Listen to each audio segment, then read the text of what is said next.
Bonjour and welcome to a new unboxing video. And today I've got a box because otherwise it wouldn't be an unboxing, but it's going to be a bit different. It's not one of those subscription boxes, and it's actually a nice collectible because I know what's in the box.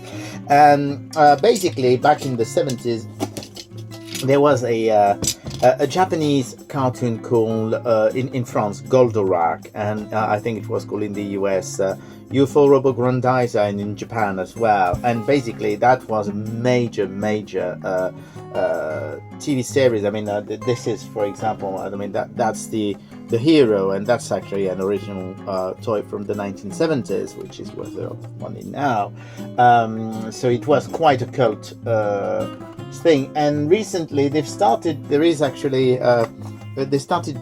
more of those retro styles. This is a new figure that's been released only a few months ago, and of course, because there is this new craze, and there's always demand for those Goldorak or UFO Grendizer.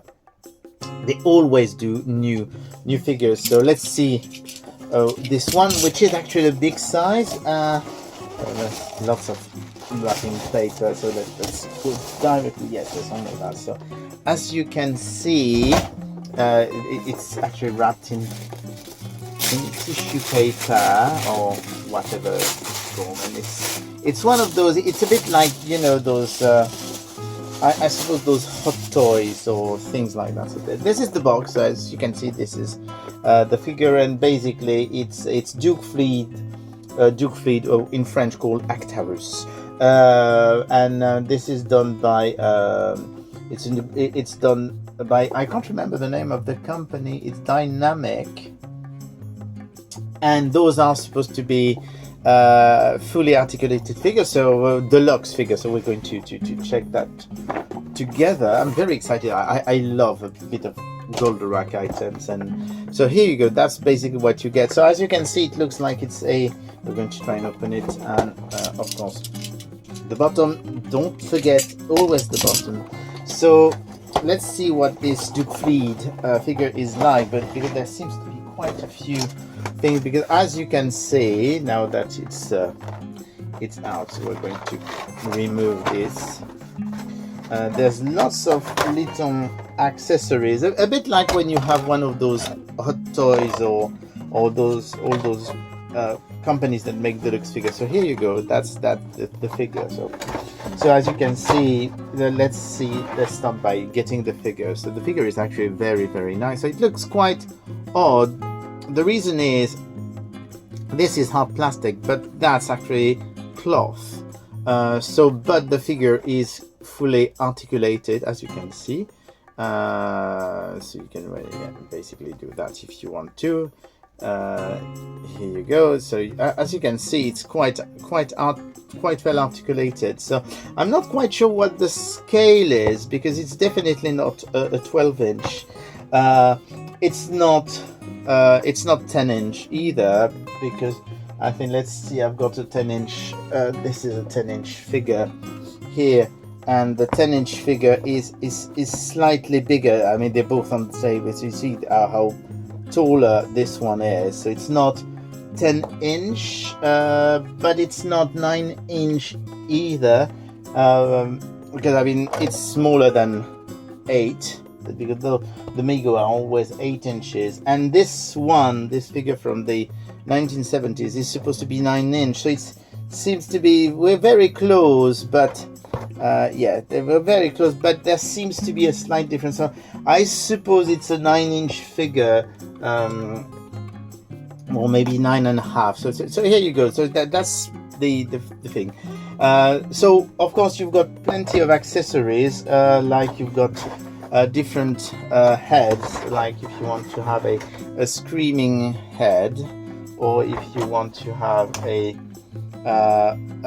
wincing head, and you've got different hands as well. I'm actually surprised, because they do have some hands that could be used for a gun, but there's no gun. Whereas, I mean, he did have a gun. You can see that he had a gun here on that figure. Yeah, so it's a bit strange. So and of course it does have That's going to be the difficult bit to get out. And oh, our favorite thing, you know, the silicate gel that you should never eat. So there's always some in those things. So here you go. That's the helmet, because he's wearing a helmet. So the helmet looks like it's in two pieces, but it's actually magnetic. So the two pieces actually, you can see they fit together, and the front of the helmet is also moving. So let's see if we can put his helmet on, because so to put his helmet on, that's going to be, yes, so basically you remove the hair, and then you are going to do the front. I suppose, oops, I dropped a piece. There's a tiny little piece on the that I will probably have to glue again, because I think it came off. So that's going to be the difficult part, because you need to actually fit the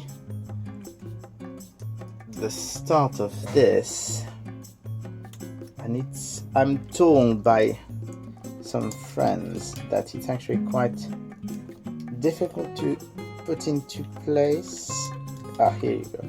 Yeah, because you have to basically force the helmet on the head, otherwise the back of the helmet doesn't fit. So here you go. That's same with the helmet, so you can actually lift the helmet here. So here you go. That's really good. So I'm really quite happy. I think it's a great little figure.